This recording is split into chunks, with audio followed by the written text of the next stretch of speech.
So, achieving a milestone for any individual is not at all an easy task. However, in the pathway of success, the Voyager faces many obstacles and many boosters. Obstacles examines the courage of the Voyager and develop a will to win, whereas boosters give them intrinsic and extrinsic motivation to achieve the ultimate goal.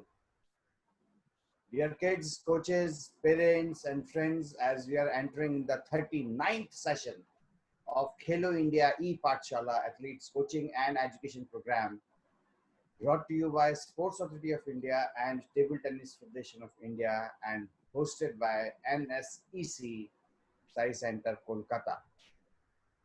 Today, we are having with us Dr. Vandana Tamar, who has served many Indian teams as booster in reference to my above said statement. She is a renowned physiotherapist. She owns her own company, Physiolution, which is into peak performance assessments and trainings and sports injuries management with exclusive rehabilitations training methods. She has been a part of Commonwealth Games 2010 with Indian TT team and then worked with many Indian teams like hockey, gymnastics, shooting, kho etc. She has been into part of Olympics 2012 and 2016 at Rio, and she has been awarded as Best Physio in Delhi 2013 by the Times Research Media. As I told you yesterday that there are three phases in the life of a player in reference to the injury. The more you train yourself hard, the more degree of difficulty will increase, the more degree of difficulty increase, the more fitness, more dietary, more rest, more focus, and more level of concentration will be required. Then if any part amongst these all will decrease, probability of occurring injury may increase. So there are three parts in this management of injury. First is rehabilitation, second is cure, and third is, first is prevention, second is cure, and third is rehabilitation. To give more focus on this, let me have a privilege to invite Dr. Vandana Tamar herself on the screen for sharing the views, for teaching us how we can escape from the injuries. The expert for today's session with us is Ma'am Suman Parekh. Both the ladies, we welcome you all. Ma'am, please proceed. I'm really honored that today TTFI and in association with Sai e-Pathshala, I have been invited. And my motto is here to tell all the participants here that performance cannot be reached within few years. But yes, it takes a lot of your dedication, your parent support, your support staff and coaches. So it is basically a teamwork. And if at the mid of your trainings you get injury, then all of your hard work goes like spoiled. So here I will not only talk about the what are the injuries we faced in table tennis, but I would also like to tell you the ways of prevention. What is the role of warm up and your reflex trainings, how it matters a lot to you, and the foot trainings. So आज हम जो बात करेंगे वो करेंगे sports injury prevention plus आपकी जो injuries हैं जो टेबल टेनिस स्पेसिफिक स्पोर्ट में क्या क्या हो सकती है. So shall we start, sir? Yes, ma'am, please proceed. आप F5 प्रेस कर दें तो फुल स्क्रीन व्यू आ जाएगा मैम स्लाइड का.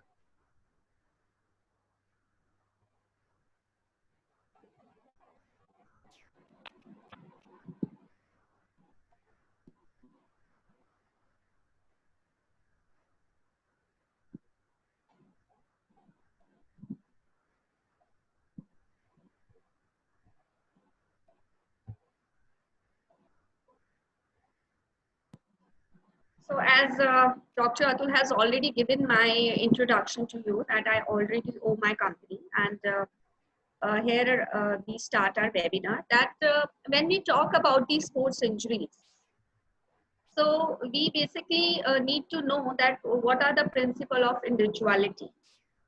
Like every person is different. Every person has its own unique, the gender, ethnicity, the lifestyle, and it depends what is their current fitness and what is their health fitness. So when we talk about the specificity is something like आप अपनी ability को किस तरीके से improve करोगे एक specific sports में. तो आज जो हमारे participants हैं, they all are table tennis players. So जब अगर आप swimming करते हैं, अगर कोई swimmer है, तो उसका अगर वो जब अपनी ट्रेनिंग करता है तो उसका एरोबिक एंड्योरेंस डेवलप होता है, मस्कुलर एंड्योरेंस नहीं होता है. इसी तरीके से जो रनर्स होते हैं उनकी ओवरऑल कंडीशनिंग होती है, but they will not develop the skills at the throwing और एट द पावर और द मस्कुलर एंड्योरेंस जो कि एक फास्ट बॉलर में आपको मिलेगी. इसी तरीके से टेबल टेनिस एक बहुत ही डायनेमिक स्पोर्ट है जिसके बहुत सारे पैरामीटर्स हैं और स्टेप बाय स्टेप एक प्लेयर प्रोग्रेशन की तरफ जाता है. जैसे कि आप देख सकते हैं कि पहले आप एफर्ट्स करते हैं, उसी एफर्ट्स पे आप सस्टेन प्रैक्टिस करते हैं, then you go to the key of success. So the parameters in table tennis, as we all know, it is the physical, mental and the team, because we have doubles also in table tennis. So physical जो है उसमें आपको you need to have a great endurance, flexibility, great agility, endurance, speed, power. Mentally also, because you have to make the strategy, you have to plan, and then you have to put forward towards your opponent. Team in doubles, the player always have to coordinate. The two players always have to coordinate between each other. So as table tennis is a very skilled game which requires a lot of like speed, great reflexes. Your speed, coordination, the balance and coordination plays a very, very important role. So जब एक table tennis एक आप start करते हैं from your as a beginner. So I always tell a player that आपकी playing ability क्या होती है? Ability means आप क्या कर सकते हैं और कहाँ तक आप जा सकते हैं और किस तरीके से आप अपने motor skills को develop कर सकते हैं. मोटर स्किल्स क्या होते हैं? इसके 3 फेजेस होते हैं basically, cognitive, associative and then comes the autonomous. तो कॉग्निटिव क्या है कि जब एक बच्चा आता है टेबल टेनिस में तो वो आइडियाज ये लेके आता है कि मुझे किस तरीके से सीखना है, मैं क्या क्या सीखूंगा, उसके लिए न्यू होता है. फिर जो आपका नेक्स्ट है वो होता है एसोसिएटिव. एसोसिएटिव में वो ये समझ जाता है कि yes I have to do this और ये हमारे पैरामीटर्स हैं और इस तरीके से मुझे अपनी cardiovascular endurance, strength, core stability, speed, reflexes पे मुझे काम करना है. थर्ड आता है ऑटोनोमस. ऑटोनोमस फेज क्या होता है कि आप ऑटोनोमस फेज में ये पता लगाते हैं कि yes now I am determined to do and I have to play these sports very specifically. So you can see here the Sharad Kamal and Subhajit Saha, they are playing towards the opponent and lot of coordination is happening between the two players. So यहाँ पे हर एक player को अपना best output देना है और opponent के भी tactics को समझना है. तो यहाँ पे आपके दोनों players के बीच का coordination और आपके खुद का balance and coordination बहुत matter करता है. So it is a very skilled game. You need to act very fast. You have to act very fast in this. So अब हम आते हैं इंजरीज पे. जो रिस्क फैक्टर्स होते हैं हमारे जब हम किसी भी खेल को खेलते हैं, रिपीटेड जब स्ट्रेस लेते हैं तो उसमें कुछ इंट्रिंसिक एबनॉर्मलिटीज होती हैं, जैसे कि जो आपकी मसल्स में इन्वॉल्व होती है या जॉइंट में होती है. एक्सट्रिंसिक जो बाहर के आपकी कंडीशंस है, your mat, your racket. Sport imposed deficiencies are different, like how you are imposed to the game and the competition. So जो हमारे intrinsic abnormalities होती हैं उसमें क्या क्या हो सकता है कि आपका maybe जो alignment है body का it is not correct. You have lot of hypermobility or stiffness in your joints, imbalances of your muscular strength, weakness of muscles, inflexibility. And example अगर मैं आपको दूं किसी भी इंट्रिंसिक एबनॉर्मेलिटी का तो आप अपना फुट को ही ले लीजिए.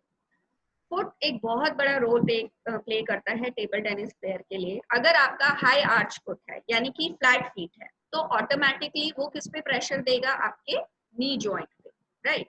नी जॉइंट पे आपका प्रेशर आएगा, उसकी वजह से, क्योंकि इस गेम में क्या करना पड़ता है, आपको अपनी बैक को, स्पाइन को बेंड करना पड़ता है, स्क्वाट पोजीशन में खेलना पड़ता है, तो ऑटोमेटिकली जो आपका प्रेशर है वो फुट के एंटीरियर फुट जो है आपका, जो आपके टोज है उस पे ज्यादा जाता है। तो ये बहुत समझने वाली बात है जो मैं आगे एक्सप्लेन करूंगी। Plus IT band, IT band कहाँ से आपका, like from hip it get inserted to your lateral side of knee, जो बाहर की तरफ एक बैंड होता है जो मैं बताऊंगी कहाँ से, जिसपे आपको काम करने की बहुत जरूरत है।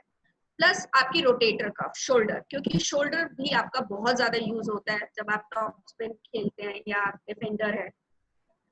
अब बात करते हैं एक्सट्रिंसिक। एक्सट्रिंसिक में आपका ट्रेनिंग एरर भी हो सकता है, इक्विपमेंट मिसमैच हो सकता है, एनवायरमेंटल फैक्टर। तो जब हम कोई भी ट्रेनिंग स्टार्ट करते हैं उसमें मस्कुलर स्ट्रेन आना जो है वो एक नॉर्मल चीज है। जब भी हमें कोई भी हम गेम जॉइंट्स आता है, जब हम ओवर ट्रेनिंग कर लेते हैं उसकी वजह से भी हमें इंजरी होने के चांसेस होते हैं।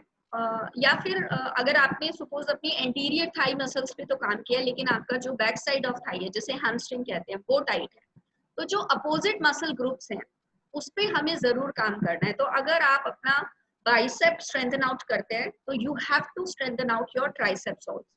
सो I want to tell, because अगर आपका मसल इम्बैलेंस होता है तो दैट इज अनदर फैक्टर जो आपको इंजरीज की तरफ लेके जाता है। Now the next is injury cycle, overloading.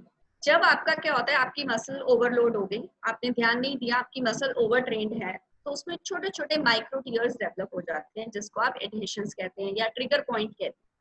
वही छोटे छोटे टीयर्स आपकी मस्कुलर वीकनेस को बढ़ाते हैं, इनफ्लेक्सिबिलिटी करते हैं बॉडी में, स्कार टिश्यू डेवलप होते हैं और आपका जो मसल इम्बैलेंस है वो बिगड़ जाता है। सो ओवरऑल बायोमैकेनिक जो होता है आपका बॉडी का वो आपका अफेक्ट होता है। So we have to try not to overload our body and we have to try out the recovery methods in your training methods. ऐसा नहीं है कि आप रेगुलर ट्रेनिंग्स कर रहे हैं और रिकवरी मेथड्स नहीं कर रहे हैं। तो recovery methods I will tell you how you can do it. तो जो कॉमन ओवरयूज इंजरीज हमने देखी हैं वो होती हैं bones, tendon, cartilage, your joint capsules, nerves and female में over training syndrome and female athlete, right. So अब आपके नी जॉइंट की बात करती है। नी जॉइंट सबसे ज्यादा अफेक्टेड है आपका, क्योंकि आप स्क्वाट पोजीशन में रहते हैं।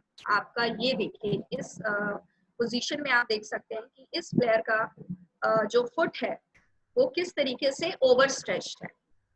अगर इस प्लेयर की फ्लेक्सिबिलिटी अच्छी है तो may be he will be away from the injury, but अगर इसका थाई मसल जो अडक्टर मसल है, if it is tight, then he will get a very you can say the stress over his groin region, or he may get some medial meniscus injury या ACL injury.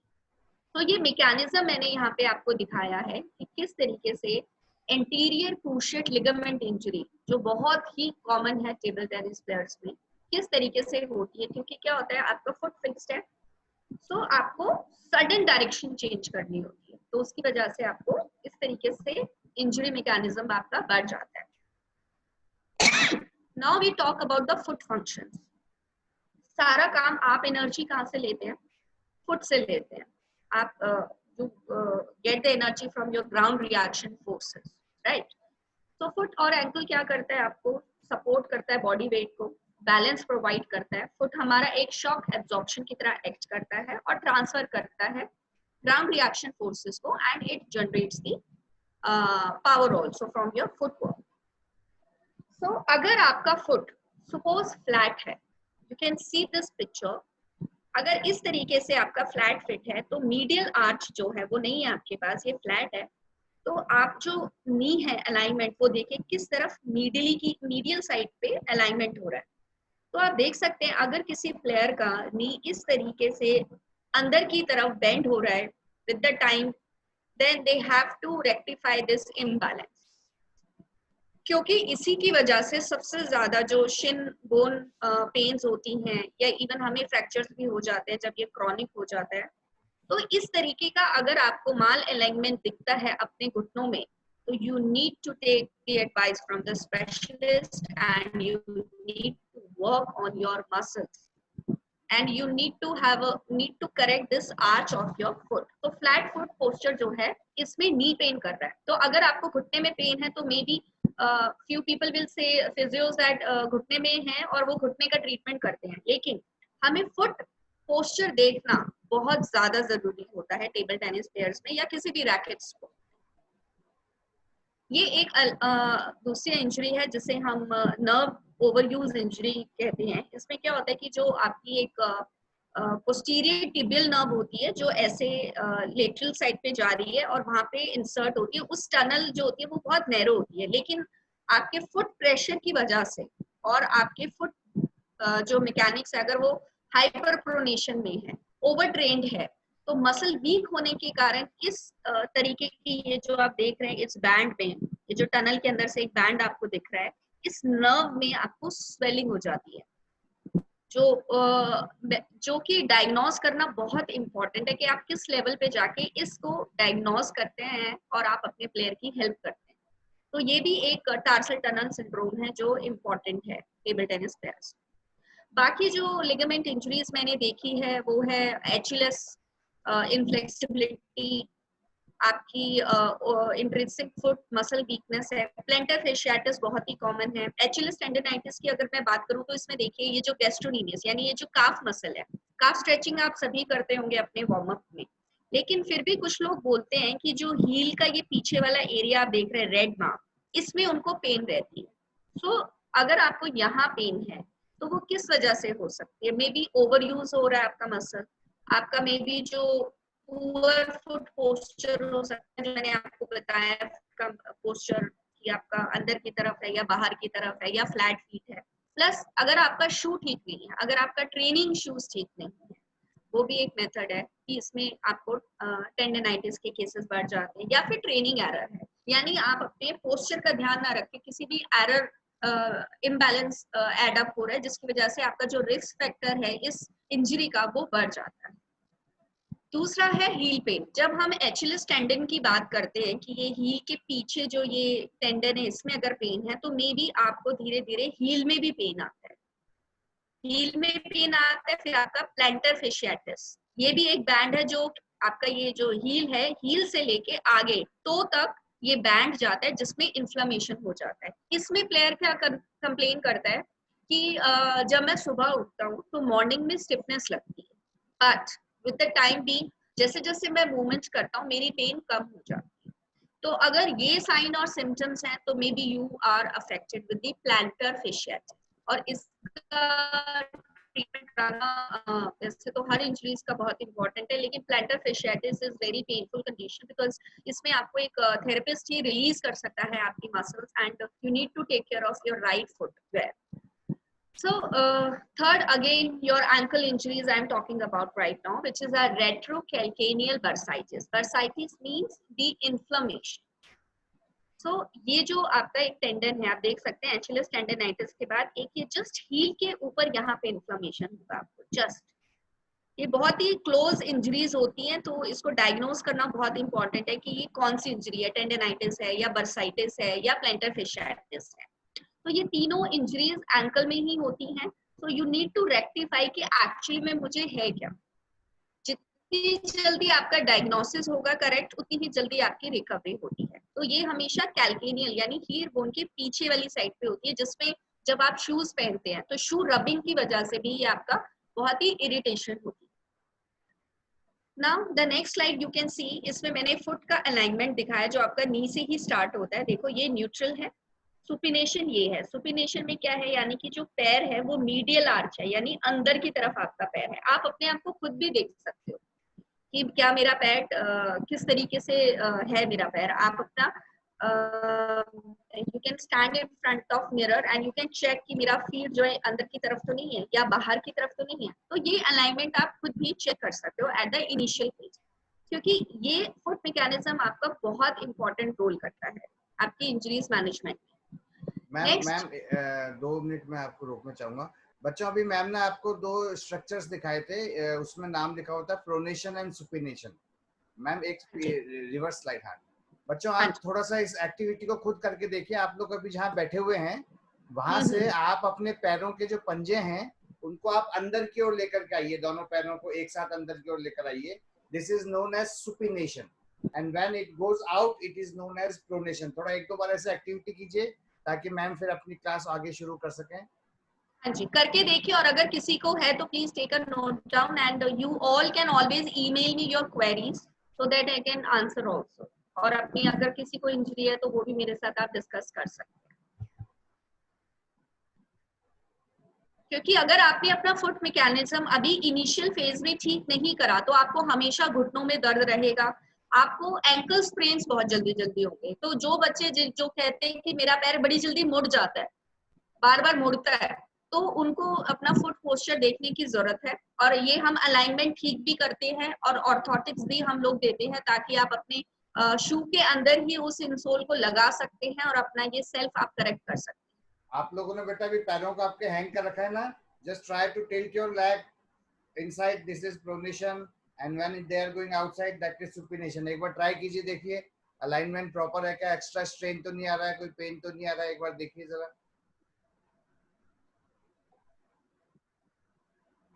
और यदि कोई problem है तो ma'am आपको and में अपना mail ID देंगी, आप उस पर अपनी क्वेरीज पुट अप कर सकते हैं। Yes ma'am, please proceed. बीच बीच में मैम हम ऐसे एक्टिविटी बच्चों को देते रहेंगे। Sure sure. सो अब मैं बताती हूँ आईटी बैंड सिंड्रोम क्या होता है। आईटी बैंड मैंने बताया था हिप रीजन से लेके यहाँ से लेके एक ये लेटरल साइड नी पे आपका ये इंसर्ट होता है, ठीक है। तो आप ये खुद भी ये चेक कर सकते हो, अगर आपको यहाँ पे लेटरल यानी हिप बोन में अगर साइड में पेन रहता है तो मे बी आपका ये आईटी बैंड जो है वो टाइट है। और ये टाइट रहता ही है बेसिकली, इनको ये जो जितने भी हमारे रैकेट स्पॉट्स होते हैं प्लेयर, इनको ये टाइट इसलिए रहता है because they don't do the specific stretch of this band. तो अभी इस वेबिनार में आपको मैं ये भी बताऊंगी कि इस मसल को, इस बैंड को आप किस तरीके से स्ट्रेच कर सकते हैं, what is the right way to stretch it. Another case which we can see which is not very common but अगर ये होता है तो उसका जो रीजन है उसको हम कहते हैं ट्रोकैंट्रिक बर्साइटिस, जो हिप रीजन में पेन रहता है। जिन प्लेयर्स को ग्लूट्स में पेन बताते हैं कि ग्लूट्स में हिप रीजन में मुझे पेन रहता है, तो मे be you need to see कि कहीं आपका आईटी बैंड तो टाइट नहीं है, या फिर आपका जो ग्रॉइन रीजन होता है, अडक्टर मसल होती है, कहीं वो तो टाइट नहीं है। तो you need to rectify all these things, parameters, and then you can prevent your injuries your own with the right kind of stretching. Tennis elbow, tennis elbow भी बहुत कॉमन है हमारे टेबल टेनिस में because इसमें आपका shoulder और four arm muscle बहुत ज्यादा यूज होती है। अगर आप फोर आर्म का अपना मसल का वार्म अप नहीं करते हैं, अच्छे से स्ट्रेच नहीं करते हैं, तो ये टेनिस एल्बो आपको आगे जाके और क्रॉनिक हो जाता है। तो इसमें क्या होता है, टेनिस एल्बो में आपको लेटरल साइड में एल्बो के बाहर की तरफ जो जगह है वहां पर पेन रहता है, और अगर एल्बो के अंदर की साइड पे होता है तो उसे गोल्फर्स एल्बो कहते हैं। तो मैंने यहाँ पे सिर्फ टेनिस एल्बो इसलिए बताया क्योंकि this is the commonest injury in the teaching player. So अगर आपको ये इंजरी है तो सबसे पहले तो आपको यहाँ पे एक सपोर्ट बैंड बांधना चाहिए जो अवेलेबल है, इजीली आप ले सकते हैं। प्लस इसमें आपको अपनी एक्सटेंसर मसल की स्ट्रेंथनिंग करनी होती है, फोरआर्म मसल की स्ट्रेंथनिंग करनी होती है, जो कि आपके इस इंजरी में आपको हेल्प करती है। अब बात कीजिए शोल्डर इंजरीज की, तो शोल्डर इंजरी में आप देख सकते हैं कि आप बैक हैंड भी यूज करते हैं, फोर हैंड भी यूज करते हैं, टॉप स्पिन भी यूज करते हैं। तो जो शोल्डर है हमारा सबसे मोबाइल जॉइंट है बॉडी में, और इसकी जो रेंज ऑफ मोशन है वो भी बहुत अच्छी होती है, बट इसीलिए ये ज्यादा इंजरी ही प्रॉन है। Why? Because you have to do lot of beating processes in this table tennis, and you have to train daily and lot many competitions you have to face, so this your shoulder get overused, जिसमें जो injuries देखी गई हैं वो mixed overuse injuries देखी गई हैं। आपका मे बी आपका मसल वीक हो सकता है, डेल्टॉइड मसल, या आपकी इम्प्रॉपर आर्म मूवमेंट की वजह से पेन हो सकता है। आपका कोई स्कैपुलर, जो हमारे पीछे स्कैपुलर्स होते हैं दो शोल्डर ब्लेड्स के पीछे, उनके मसल वीकनेस की वजह से भी शोल्डर इंजरीज आ सकती हैं। आपको rotator cuff injury, rotator cuff injury हमारी 4 मसल्स इन्वॉल्व होती है, supra, infra, teres, minor and major. तो इसमें आपको रेक्टिफाई करने की स्पेशल टेस्ट होते हैं जो हम करते हैं, how you can check them. तो कुल मिला के अगर आप देखें तो ankle sprain, knee injury, rotator cuff strain and contusion. Contusion is what? It is just a direct impact to the muscle, जिसमें आपको क्वाड्रिसेप मसल कंट्यूजन भी हो सकता है, जिसमें आपको ब्लूइश कलर आपकी मसल हो जाती है, तो इट इज अ कंट्यूजन। तो आपको कॉमनली हैमस्ट्रिंग काफ मसल में भी ये देखने को मिलेगी, तो उसमें आपको आइस थेरेपी करनी चाहिए। It is a initial treatment what you can do it.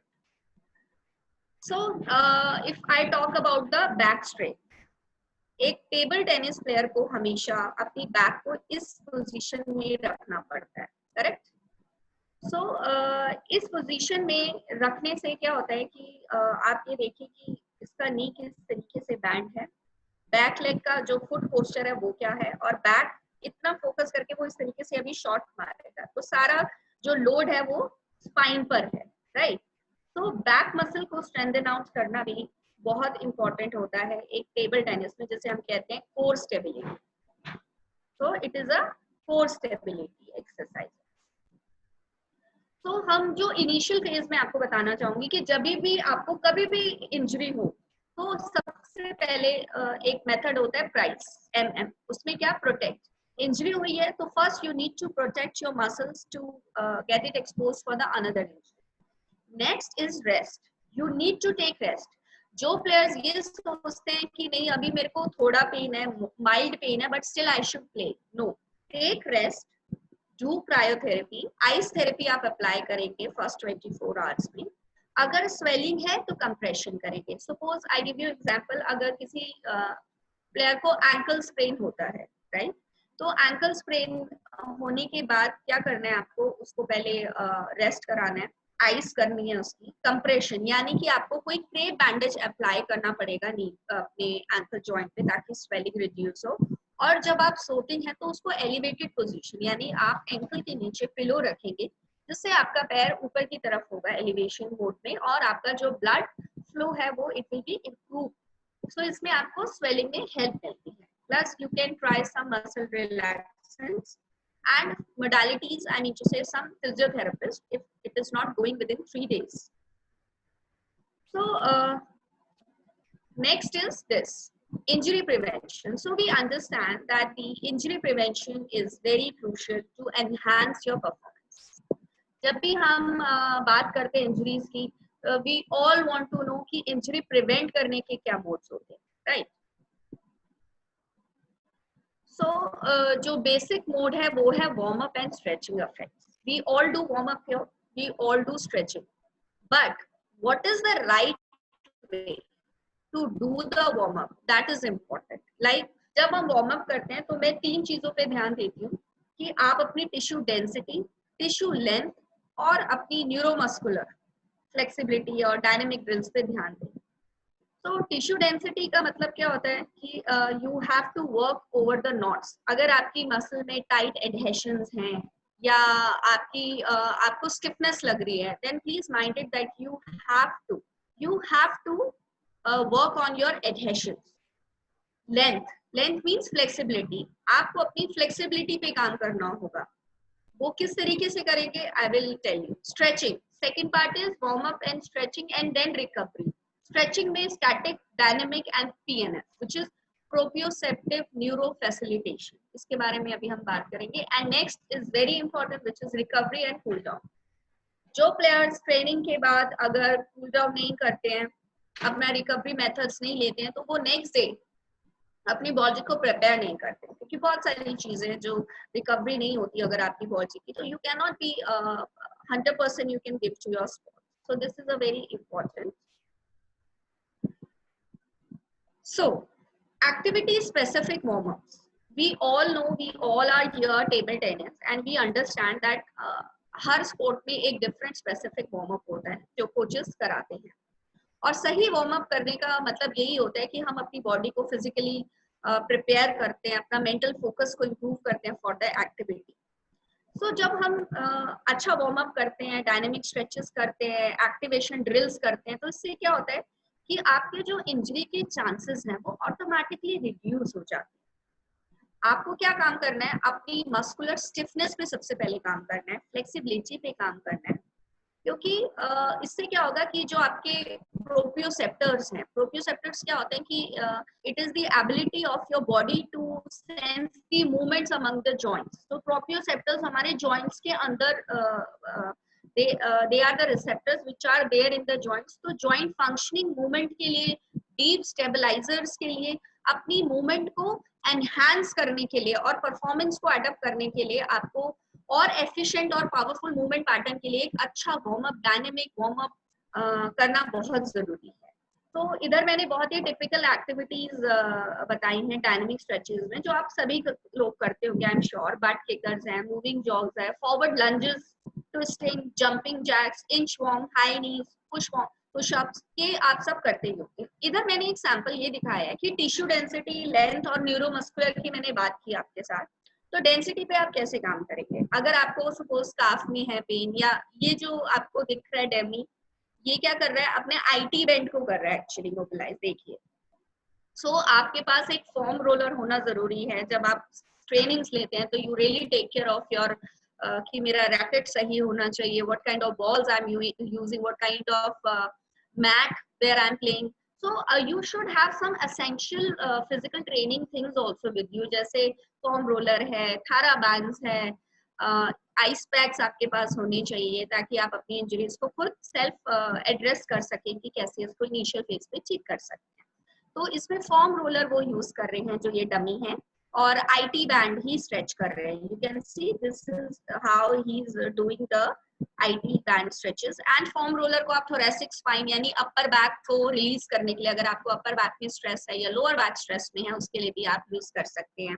Tissue length की अगर मैं बात करूं तो जैसे कि आप काफ स्ट्रेचिंग करेंगे, हैमस्ट्रिंग स्ट्रेचेस करेंगे, हिप फ्लेक्सर स्ट्रेचेस करेंगे, ये सब मैं अभी बताऊंगी कैसे करना है। न्यूरोमस्कुलर इज व्हाट, जहां पे आप अपनी मसल्स को कंट्रोल करते हैं, जहां पे आपका माइंड और मसल दोनों काम करते हैं उस एक्टिविटी को करने के लिए। So according to the research also, it has been shown that the dynamic stretches improves your knee joint position sense। जिससे क्या होगा, आपका जो ऑक्सीजन है वो बढ़ता है बॉडी में डायनेमिक स्ट्रेचेस से, और आपका जो लैक्टेट कंसंट्रेशन है वो रिड्यूस होता है, यानी मसल फटीग रिड्यूस होता है। Plus hamstring and calf muscle, ये सबसे ज्यादा इंपॉर्टेंट है। एजिलिटी फंक्शंस आपको करने चाहिए जिससे आपकी जो मसल्स हैं वो प्रिपेयर हो सके। तो don't forget to do your dynamic stretches. But ये भी बताया गया है कि जो स्टैटिक स्ट्रेचिंग है, ना ही वो इम्प्रूव करता है ना रिड्यूस करता है एजिलिटी परफॉर्मेंस को। So I think dynamic stretches करता है तो we are more emphasize in doing the dynamic stretches of tennis players, mostly tennis players we are talking about here, क्योंकि जिम्नास्टिक्स में हम स्टैटिक स्ट्रेचेस ज्यादा कराते हैं because that is the need of the sport। So here are very common stretches जो मैं आपको दिखाना चाहती हूँ, जो आप सभी को आती भी होगी, but I just want to review कि आपकी नेक को आप किस तरीके स्ट्रेच करेंगे, शोल्डर्स को कैसे स्ट्रेच करेंगे, आपकी जो लोअर बैक की है वो कैसे स्ट्रेच करेंगे, हैमस्ट्रिंग है, क्वाड्रिसेप्स है और अडक्टर। ये देखिए, this dummy is doing the adductor stretch. जो इनर थाई मसल होता है उसको आप अडक्टर मसल कहते हैं। तो ये स्ट्रेच करना बहुत जरूरी है, क्योंकि आपकी जो एजिलिटी है वो बहुत क्विक होती है टेबल टेनिस में। और ग्रॉइन रीजन में पेन अगर आपको आता है तो then it means your adductors are tight, you need to work on them. ये हिप फ्लेक्सर स्ट्रेचेस हैं, हिप पेन को अवॉइड करने के लिए आपको ये स्ट्रेच करने चाहिए। सो आपको अब समझ में आया कि हमारी जो एक्सरसाइज, जो ट्रेनिंग सेशन है वो warm up, your main activity and cool down में डिवाइडेड है। सो वार्म अप कब किया जाता है? वार्म अप किया जाता है बिफोर द मेन एक्टिविटी, और कूल डाउन कब किया जाता है? Right at the end of your activity. Cool down हमें क्यों करना चाहिए? क्योंकि आपका जब आप कूल डाउन करते हैं तो how you will do it, first let me tell you. So light aerobic activity कर ली, वॉकिंग कर ली, स्लोली आपकी जो हार्ट रेट है it will come back to normal, and your lactate जो हमारा इकट्ठा हो जाता है मसल्स में, remove the lactic acid and carbon dioxide, plus stretching. Stretching जो है, अब after the training what will you do, you will do the static stretches. So इसमें क्या होगा कि आपकी जो 30 सेकेंड्स की आप स्ट्रेचेस ईच लिम्ब में कर सकते हैं एक साइड में, जिसमें आपका क्या होगा, जो लैक्टिक एसिड है वो नहीं बनेगा, सोरनेस है वो नहीं आएगी, कोई पेन है आपको तो वो नहीं आएगा। तो क्या होता है आपका कूल डाउन फेज से कि आपने क्या किया, अपनी सोरनेस को भी रिड्यूस किया, स्टिफनेस को खत्म किया, you got much more blood pooling towards your muscles, so it helps you in your recovery for the next day. So ये एक हाई पीक परफॉर्मेंस की बात है इसमें कि टारगेट जोन, जिसमें हम एरोबिक एंड एनारोबिक फिटनेस की बात करते हैं। जब हम एरोबिक की बात करते हैं तो उसमें क्या होता है कि आपको 60 to 80% आपको अपनी मैक्सिमम हार्ट रेट पे काम करना पड़ता है अगर आप अपनी परफॉर्मेंस को इम्प्रूव करना चाहते हो। तो आप अपनी मैक्सिमम हार्ट रेट कैसे निकालोगे, 220 माइनस एज करके आप अपनी मैक्सिमम हार्ट रेट निकाल सकते हो। और there are other methods also which you can get the maximum heart rate. तो आप अगर कोई भी कार्डियो एक्टिविटी कर रहे हो जो कि एरोबिक में आता है, उसमें क्या करना होता है कि 80% या 60% मैक्सिमम हार्ट रेट पे आपको अपना करना ही है ताकि आप अपनी फिटनेस को इम्प्रूव कर सके। और जब आप कोई स्पीड वर्कआउट करते हैं तो उसमें आपका 90, जैसे स्प्रिंट करना है तो उसमें आपकी 80 to 90% मैक्सिमम हार्ट रेट होनी चाहिए, which will improve your more speed and your more agility.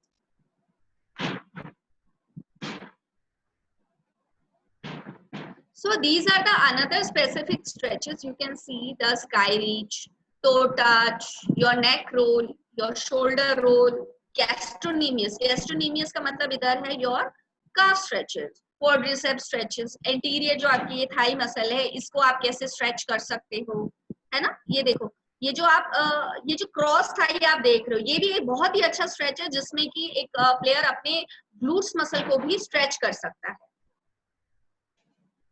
So what are the components of fitness?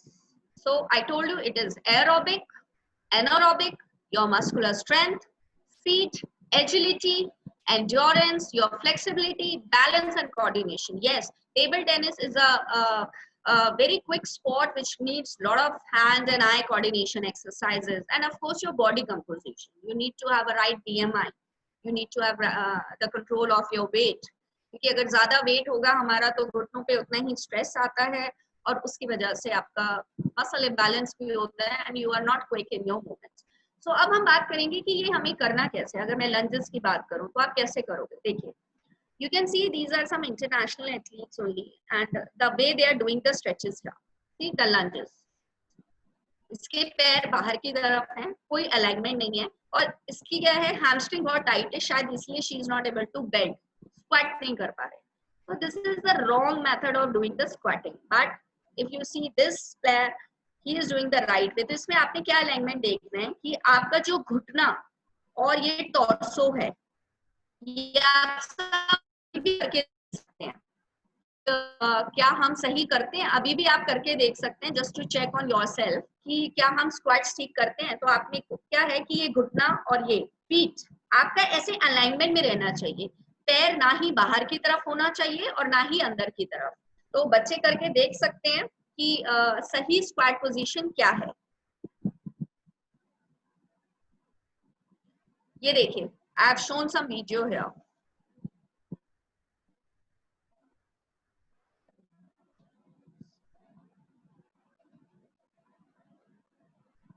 So you can see this some movements which are really particular, right? So this is how you have to do the lunges. Now what are forward lunges and reverse lunges? Forward lunges में आप movement देखिए, ये जो player है ये क्या है, इसका देखिए alignment hip से knee तक बिल्कुल parallel है और जो दूसरा घुटना है वो टच इसका और ये जो एंकल है इसकी क्या मूवमेंट है। तो ये जब भी आप लंजेस करते हैं मेक श्योर कि आप एक लाइन ड्रॉ करें सीधा और उसी लाइन के ऊपर आप लंजेस करें। तो इससे क्या होगा कि आपको सोचने की जरूरत नहीं है कि मैं सही कर रहा हूँ या नहीं कर रही हूँ। अगर आप उस लाइन के ऊपर ही स्ट्रेट लाइन में लंजेस करते हैं या रिवर्स लंजेस करते हैं तो दोनों ही लंजेस ऑटोमेटिकली आपके ठीक होंगे, because your mind will give you the direction to walk and do the lunges in particular direction, right. So ये भी आप अपने आप करके देख सकते हैं, अपने आप को सेल्फ ट्रेन कर सकते हैं।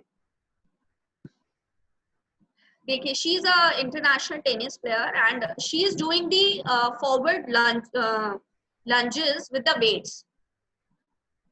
You can see how in what line, because she's a and it is a star lunges. She's a swastika table tennis junior world number 5. So you can see how she is doing the star lunges. Star lunges भी आपको करना चाहिए because it is another neuromuscular kind of readiness drill which helps in improving your agility and your reflexes. You can see how she is doing. So ये तो बात हो गई आपके करेक्ट मूवमेंट पैटर्न की. सो अब हम बात करेंगे शोल्डर्स की. जैसे कि मैंने आपको बताया था कि rotator cuff injuries are really very very common in, और जो आपका कैप्सूल है उसको स्ट्रेच कराना आपका बड़ा जरूरी है. तो आप ये देखिए, खुद सेल्फ अभी करके देख सकते हैं कि एक काउच पे आपको क्या करना है, अपना शोल्डर इस तरीके से रखना है. You have to bend your body, और दूसरा हाथ आपको शोल्डर का ये जो बाइसेप वाला पार्ट है यहाँ रखना है और अपनी बॉडी को थोड़ा सा फॉरवर्ड लीन करना है. और 32 सेकेंड आप इसको होल्ड करके देखिए, और दिन में आप इसको 2 बार कर सकते हैं. तो इससे क्या होगा, बड़ी स्पेसिफिक मूवमेंट होगी, बहुत ही स्पेसिफिक स्ट्रेच आप अपने एंटीरियर कैप्सूल, जो आपके शोल्डर में कैप्सूल्स हैं, उनको स्ट्रेच कर सकते हैं. क्योंकि कैप्सूलर्स injuries among the racket spot is very very common and we need to see these injuries, और जो बहुत टाइम भी लेती है हील होने में. तो अगर आप अपना शोल्डर को अच्छे से मोबिलाइज करेंगे, स्ट्रेचेस करेंगे, थोड़ा टाइम देंगे अपनी ये वाली जो स्ट्रेचेस है आपको हमेशा पोस्ट ट्रेनिंग करनी है ज्यादा, ताकि आप अपने स्ट्रेच ज्यादा, अगर आप वार्म अप में ये ज्यादा स्ट्रेच करेंगे तो it will alter your movements, but क्योंकि डीप स्ट्रेचेस होती है, तो you should try the stretches after your training, not before. तो पोस्टीरियर कैप्सूल ये तो सब आप करते ही होंगे, ये बहुत ही कॉमन है, लेकिन हमें ये नहीं पता कि जब हम ये वाला स्ट्रेच करते हैं तो इसका क्या मतलब है. It is a posterior capsule tightness, जो मोस्टली पिचर्स में या थ्रोअर्स, रैकेट स्पोर्ट्स में देखी जाती है इस कैप्सूलर. तो इस तरीके से आप अपने स्ट्रेस को रिमूव कर सकते हैं. और ये दूसरे देखिए, वॉल के ऊपर आप इस तरीके से बैक स्ट्रेच कर सकते हैं. ये आपका ट्राइसेप स्ट्रेच हो रहा है, बाइसेप स्ट्रेच हो रहा है, आपका शोल्डर जो अपर बैक है, इस तरीके से साइड मूवमेंट, आप ट्रंक फ्लेक्शन जब करते हैं, इस तरीके से आप ये सब स्ट्रेचेस कर सकते हैं, जो मैं शेयर भी कर सकती हूँ आप सभी पार्टिसिपेंट्स के साथ कि किस तरीके से पैटर्न वाइज हमें करना चाहिए.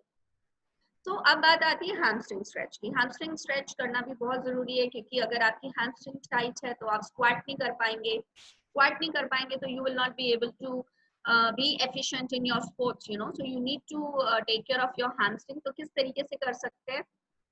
This is the right way that you need to stretch your hamstring and your calf muscles with the help of TheraBand. TheraBand जैसे मैंने बोला है कि आपके पास होना चाहिए, so that you can help yourself. I'm telling you the ways at the initial phases कि किस तरीके से प्लेयर अपनी हेल्प खुद कर सकता है before you opt for a physio.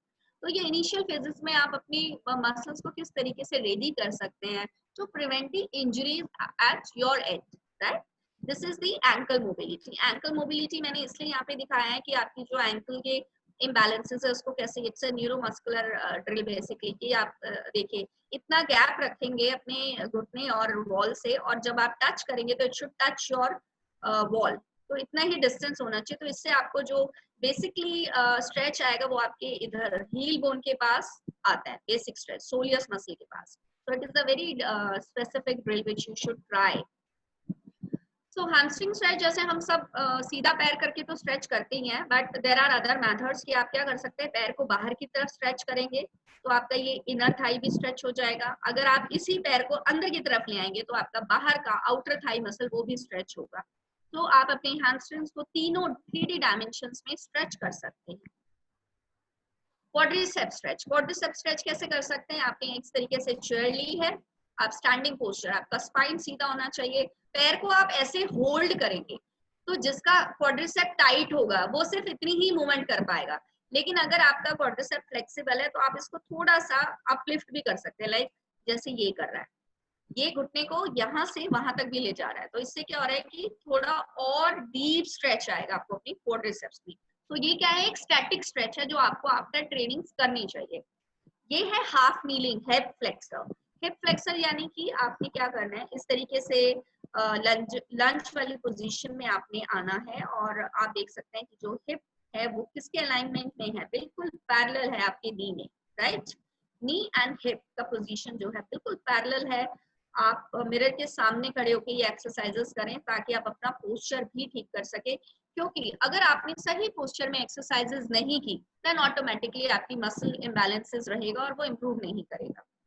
अब बात आई आईटी बैंड की। मैंने आपको बताया था कि आईटी बैंड कैसे स्ट्रेच करेंगे, तो एक तो फॉर्म रोलर मेथड है जिससे आपका टाइट मसल रिलीज होगा, और एक ये मेथड है, इसमें क्या है, जो आपका पैर दीवार की तरफ होगा, वॉल की तरफ, उस पैर को आप अपने फॉरवर्ड पैर के पीछे की तरफ ले जाएंगे और अपनी जो बॉडी है उसको कहाँ टिल्ट करेंगे, towards the wall, like this. So you will feel a stretch over this area. तो अगर आपको स्ट्रेच इस एरिया में आ रहा है, it means you are doing the right stretch, otherwise again you have to try it out कि मैं इस स्पेसिफिक स्ट्रेच को किस तरीके से कर सकता हूँ। Okay, so your shoulder and chest stretch, these are very important. I told you, ये आप सेल्फ भी कर सकते हैं या आपके जो ओपोनेंट्स हैं, आपके जो प्लेयर्स हैं आपस में टीम में, उनके थ्रू एक दूसरे की हेल्प कर सकते हैं इस तरीके से, जैसे मैं कर रही हूँ इस प्लेयर की help. I'm stretching his shoulder and the pectoral region. He's a tennis player. So plyometric. Plyometric is another method because it improves your neuromuscular adaptations in your muscles. It brings the quick reflexes in your body and the quick powerful movements which you need in table tennis. Table tennis में बहुत explosive strength की जरूरत है, बहुत ज़्यादा जब आप shots मारते हैं तो you need lot of energy, explosiveness among your body, so footwork से आती है। And this is another method plyometric जो आप कर सकते हैं। तो ये आप कैसे करेंगे, you can start with the planks. Planks आपको तभी करनी चाहिए जब you have a good core strengthening पे आपको ध्यान देना है, यानी कि अपनी बैक मसल की स्ट्रेंथनिंग पे, अपनी एब्डोमिनल मसल स्ट्रेंथनिंग पे। This is a box jump. See इसमें क्या हो रहा है कि सेंट्रिक मूवमेंट से कंसेंट्रिक, तो it is a powerful movement. See how powerful movement. लेकिन अगर इस मूवमेंट में आपका क्वाड्रिसेप्स टाइट है या हैमस्ट्रिंग टाइट है, तो I will not allow you to do this movement, because ये हाई कंडीशन लेवल पे ही प्लायोमेट्रिक्स में कराती हूँ प्लेयर्स को, जिससे उनकी एक्सप्लोसिवनेस बढ़ती है, परफॉर्मेंस इंप्रूव होती है। और ये आप देख सकते हैं single squat, single leg squat. So this is a great balance and coordination exercises जो आप सभी को रिएक्शन टाइम। अगर मैं रिफ्लेक्सेस बात करूं, रिएक्शन टाइम क्या होता है, it is the measurement how quick you respond. So when the ball is coming to you, can see ball is so close and how this Manika Batra is going to hit this ball and then shot this, and the same you can see this ball how quickly Sharath has to respond to this ball to avoid any kind of injuries. So balance and coordination plays very important. आप कैसे कर सकते हैं, इसमें अपनी right muscles को use करना होता है। जैसे कि अगर ये सिंगल लेग बैलेंस है, लंजेस में है, या अडक्टर मसल्स में आप इस तरीके से देख सकते हैं। See, this is the fly position, what she's doing. It is another namaste position, what she's doing. This is the back muscle coordination, what she's doing. So there are various methods to improve your balance and coordination.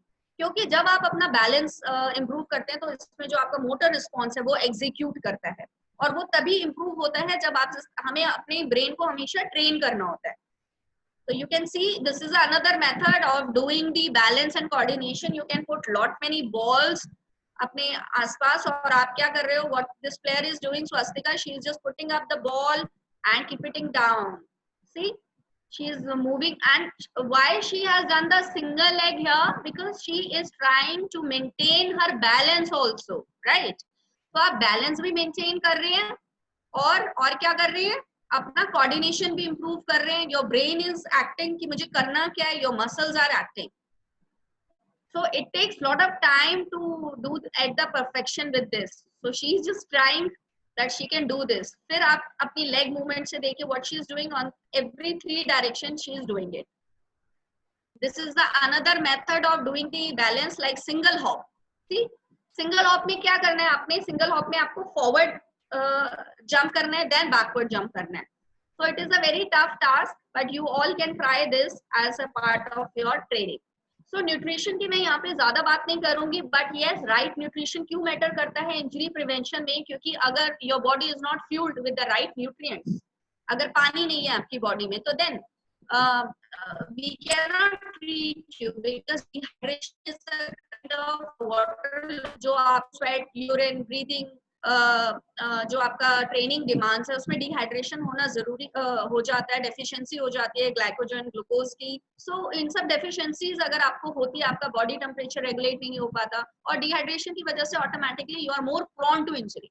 So we need to hydrate our body. We need to drink the right amount of water to reach at our peak performance, right? तो जो main ingredients होते हैं हमारे nutrition के, as we all understand, which is the vitamin C. So vitamin C क्या करता है? Vitamin C it is we all know it helps in the repairing the cartilage and it acts as a antioxidant roles, right? Plus, it also facilitates the production of some epinephrine, which is essential for your nervous system. So, जैसे कि मैंने बताया कि जब हम plyometric करते हैं तो हमें इस तरीके के न्यूट्रिएंट्स क्यों जरूरी है, क्योंकि they are only helping us in doing those movements apart from your muscular strength and stamina. Iron, it pumps up more oxygen to your blood. Vitamin A, yes, very important for your blood cells. Calcium and vitamin D.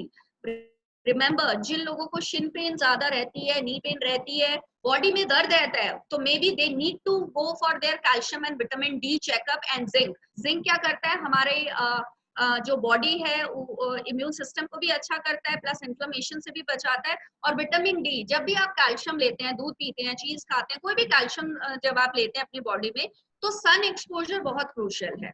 क्योंकि bone density improve करने का मतलब, जैसे bone density में क्या होता है, जब हम टेस्ट करते हैं बोन डेंसिटी तो उसमें कैल्शियम और फास्फोरस लेवल हम विटामिन डी का चेक करते हैं, जिसमें वो लो पाया जाता है.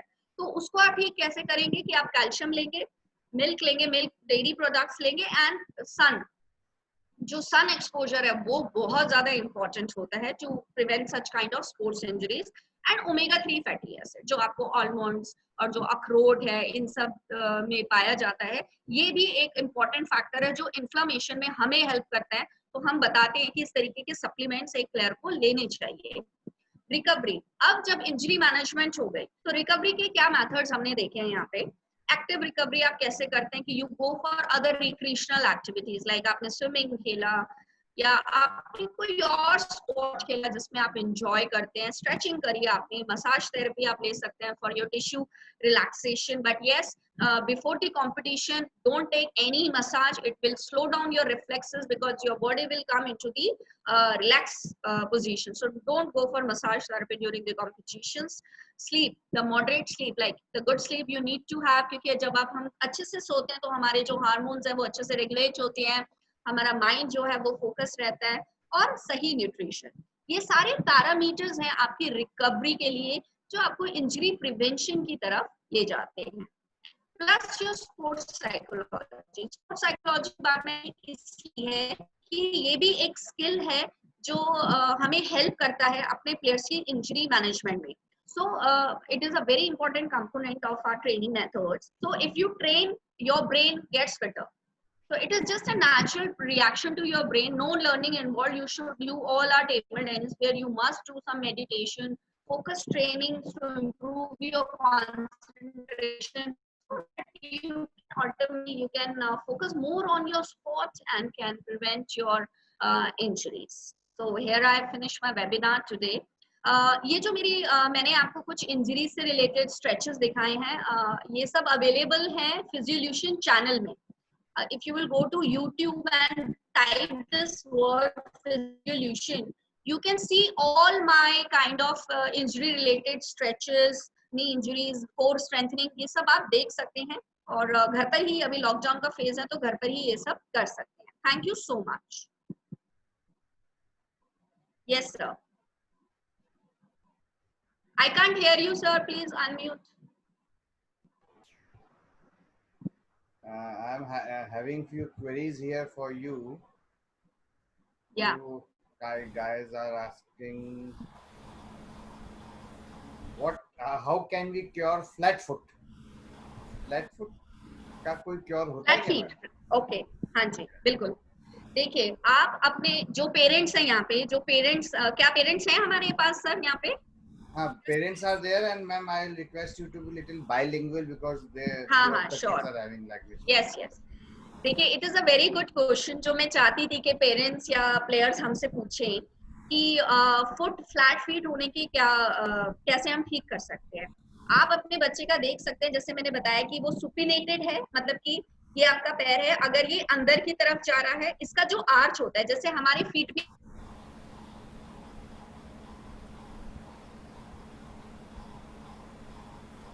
डिस्कनेक्ट हो रहा है, you are unaudible.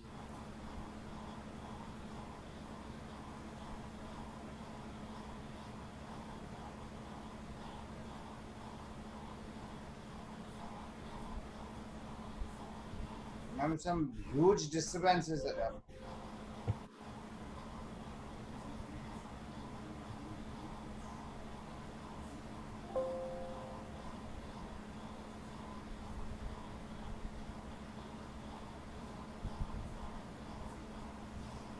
जब तक मैम रिकनेक्ट होती हैं, मीनवाइल मैं आप लोगों को बताना चाहता हूँ, we had just seen few queries and they were asking कि how to lose fat. बच्चों, to lose fat, the first and foremost necessity is strong willpower.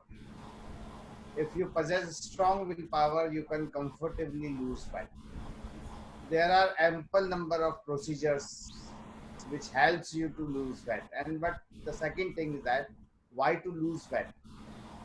You just shape your muscles. Don't say we're working out to lose the fat. You just say we are in the way to shape our muscles. That's why we are working out. Fat is accumulated by your own body, by your own dietary habits, by or your own DNA designs. Because dietary habit also always comes second. Your DNA design is first. You may have heard that few people who are eating so many fatty foods, so many carbohydrates in their diet, and still they are not accumulating fat. Against of that, few are having even some boiled foods and some vegetables all the time, juices, and even then they are accumulating a proportionate fat in the body because their DNA is having such type of metabolism in the body. So always work for shaping of the muscles. Don't say that we are working out for losing the body fat. But tomorrow we are going to have a very big session. The person who is coming tomorrow to deliver you the session will deliver us nearly 18,000 kilometers far from us. 18,000 kilometers. The time what he will be delivering the session will be 4:30 a.m. for him at his country. Our time will be 5:30 as it is. I think Okay. ma'am has done. Yeah, so I was explaining.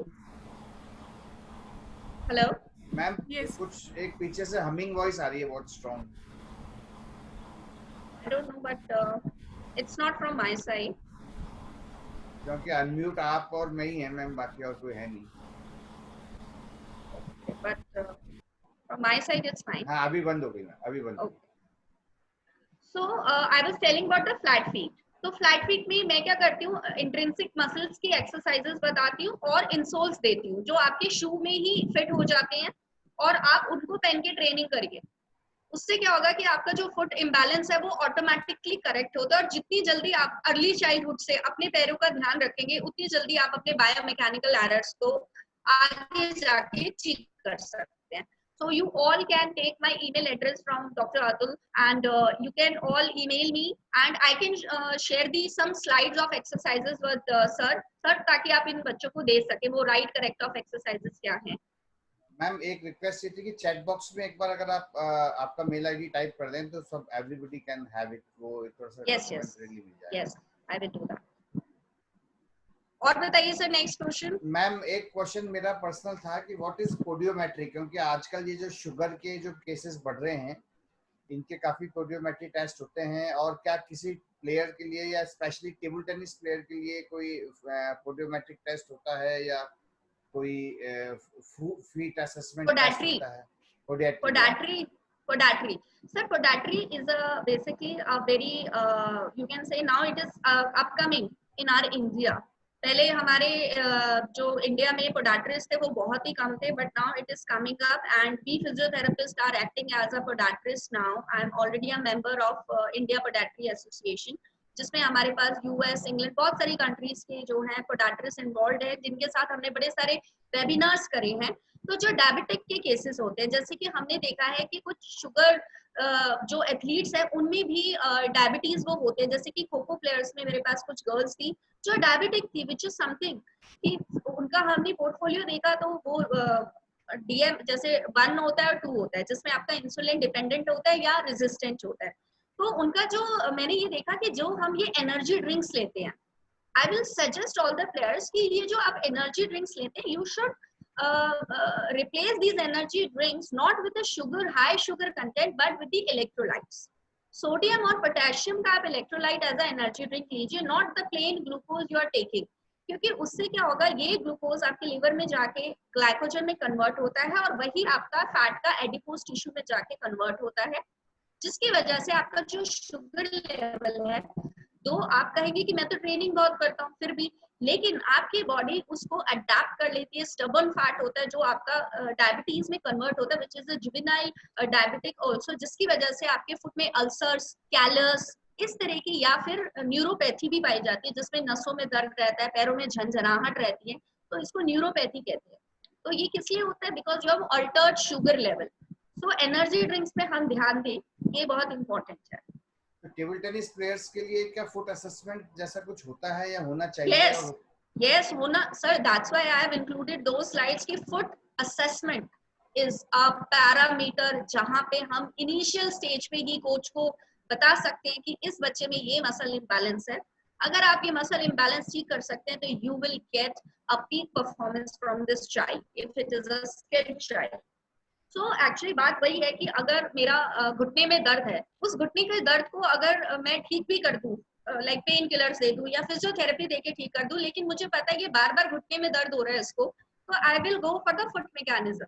So why we can't do it at the initial stage rather than we do this at the later when they become the elite athlete, जहाँ पे तब तक उनका over use हो चुका होता है muscle. Sir आपको पता है ओवर ट्रेनिंग होती है, इतना ओवर यूज मसल हो चुका होता है, तब हम रिहैबिलिटेटर्स के लिए बड़ा मुश्किल हो जाता है कि हमें फुट ऑर्थोटिक्स भी देना है, रिहैबिलिटेशन भी करनी है, plus they need quick results because they are always exposed to the competition so often. तो बच्चों के चाइल्डहुड, अर्ली चाइल्डहुड लेवल पे अगर हम ये फुट असेसमेंट कर लें, तो it will be a remarkable achievement for us to work on the grass root levels of training methods. तो बच्चों, ma'am is suggesting you to go with the foot assessment test. तो आप जहाँ कहीं भी रह रहे हैं, wherever you are residing, if you are having this feature or facility in the nearby physiotherapy center in your city or your district or your divisional headquarters, please go through with that and consult to your coach first, consult to your local physiotherapist first, and then based on their inputs you can go through with that. One of our international umpire, he is a very good player himself, represents LIC, Mr. DVSY Sharma. He is asking that one of my student is suffering from meniscus tear. Can you advise treatment? Okay. Is surgery is advisable?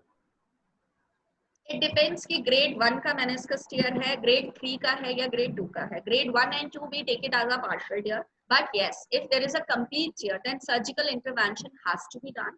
But in some cases, I have seen that few players, even without surgical, they improve very quickly. It depends how the rehabilitator is working on them. तो जो knee injuries हैं, वो बहुत matter करती है हमारे लिए कि हम अपने आप को किस तरीके से हम उसको ठीक कर सकते हैं. तो जो नी की स्पेसिफिक एक्सरसाइजेस हैं वो मैं आपको पोस्ट कर सकती हूँ. और मेरे YouTube चैनल पे जैसे मैंने बताया कि मैंने पटेलो-फिमोरल सिंड्रोम यानी कि एंटीरियर नी पेन कैसे ठीक कर सकते हैं, वही सेम एक्सरसाइजेस आप अपने जो मेनिस्कस टियर के हैं उसमें कर सकते हैं अगर ग्रेड 1 और ग्रेड 2 का है. लेकिन अगर कंप्लीट टियर है तो सर उसमें हम क्या करते हैं कि लोड ना देते हुए हम क्या करते हैं, पैसिव रेजिस्टेंस ट्रेनिंग कराते हैं, जिसमें एक रिहैबिलिटेटर का बहुत बड़ा रोल है. So they need to consult with me. I do the online consultation and I post the online videos also how to rehabilitate yourself at home.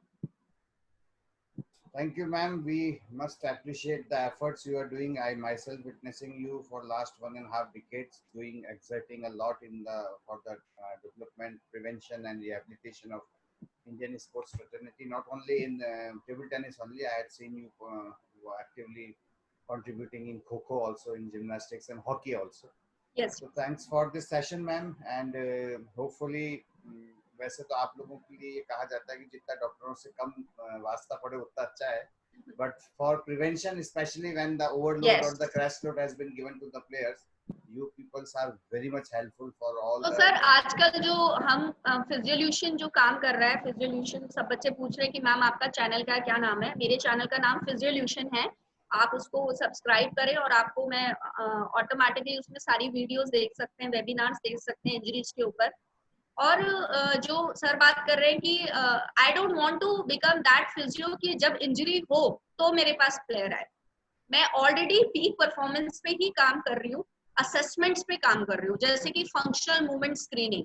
Functional movement screening आप सब गूगल पे जाके देखिए, it is a globally accepted screening test जो India में हम लोग नहीं करते, हम करते ही नहीं है। But I have my certified trainers from US जिसके थ्रू हम लोग ये करते हैं, क्रिकेटर्स के साथ में कर रही हूँ आजकल। So I invite all the players जो पीक परफॉर्मेंस की तरफ जाना चाहते हैं, they must go for the functional movement screening. और वो रिपोर्ट्स आप क्वार्टरली चेक कर सकते हैं कि अभी मेरा ये टेस्ट हुआ था, इतना मसल इम्बैलेंस था, अब 4 महीने की ट्रेनिंग या 12 वीक्स की ट्रेनिंग के बाद मैंने कितना इंप्रूव करा है। तो इससे हम खुद सेल्फ रियलाइज कर सकते हैं और अपनी आपकी जो इंजरीज है उससे बच सकते हैं। क्योंकि आप देखेंगे सर भारत में हमारे बहुत कम प्लेयर्स हैं जिनको इंजरीज अगर होती भी हैं तो they rectify themselves. Why? Because they are doing fitness training at their peak. So ये बच्चे तो नहीं कर सकते हैं, they need some support, they need some guidance. And जो कुछ डिस्ट्रिक्ट लेवल, स्टेट लेवल या इंडिया लेवल पे खेल भी रहे हैं, they need lot of backup from the rehabilitators who can really help them apart from training. So now, before finishing the session, I request today's expert Suman ma'am to share her experiences. Suman ma'am, unmute है क्या? Vishwajit ji, can you confirm Suman ma'am is unmute or? Thank you, Vandana ma'am. It was a very useful session. Especially we have many session of sports injuries, but especially for table tennis, as you have taken, काफ़ी बच्चों को knowledge milli, and especially coaches. For us, it is very very useful. Thank you so much. Thank you so much, ma'am. It's a pleasure to see you here. Thank you. So dear kids, still I can see that so many queries are coming, and ma'am has already shared her mail ID, email ID with me. So you all are requested to share this your queries, your problems with ma'am on the email ID. And before we cut in, I request Mr. Vishwajit ji to kindly upload the URL link. बच्चों अभी आपको एक URL link upload किया जा रहा है. You have to simply you can just see a Google Drive link is there. You all have to download it and you have to give it to your parents, because tomorrow evening 5:15 a legend of world table tennis, of International Table Tennis Federation, who is having a privilege of producing nearly 2,000 plus level 1 or level 2 or level 3 coaches in this world, will be coming to this platform and will interact with you only. So tomorrow you can ask your friends also who are regular players. You can ask your parents also to attend the session. And please download this link. There are some 13 pages in this. And he has requested us to give this to all the parents, so that before the commencement of the session, the parents should go through with the content which he wants to deliver tomorrow. In the end, I am thankful to Dr. Vandana Tamar for sharing her expertise, for sharing her experiences, for sharing her wisdom with all our table tennis budding talent who is going to be a conqueror, a champion in tomorrow's world. Thank you to our expert, Ma'am Suman Parekh, Mr. Biswajit for all sort of technical help, and last but not the least to Table Tennis Federation of India and Sports Authority of India for providing this stage to all of us. tomorrow 5:15 we'll log in again with a prerequisite. अच्छा एक चीज और है बच्चों, एक छोटा सा assignment और आपको देता हूँ. आज मैडम ने 3-4 बार बात करी थी, एक वर्ड यूज किया था, Achilles tendonitis. Yes. There is a very interesting story behind nomenclating this tendon. आपको 3-4 दिन पहले भी बताया था कि सबसे जो लंबी टेंडन ह्यूमन बॉडी में होती है, कैल्केनियल टेंडन भी जिसको कहा जा सकता है, वो एचिलिस होती है. तो ये एचिलिस कौन भाई साहब थे जिनके नाम पे एचिलिस टेंडनाइटिस इस टेंडन का नाम रखा गया? This is an assignment to all of you. You just Google it, you just search it. बहुत इंटरेस्टिंग स्टोरी है. Way back nearly 2600 years back, जब इनके भाई साहब हुए थे. एक क्लू मैंने आपको दे दिया है, जिनके नाम पे एचिलिस टेंडनाइटिस नाम रखा है. सो कल हम 5:15 बजे मिलेंगे और मैं आपसे पूछूंगा कि एचिलिस टेंडनाइटिस नाम कैसे पड़ा और क्यों पड़ा.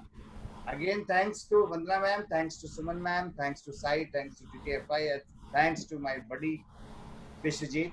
Till we meet again tomorrow 5:15. Stay healthy, stay happy. Bye. Thank you. Thank you all. Thank you.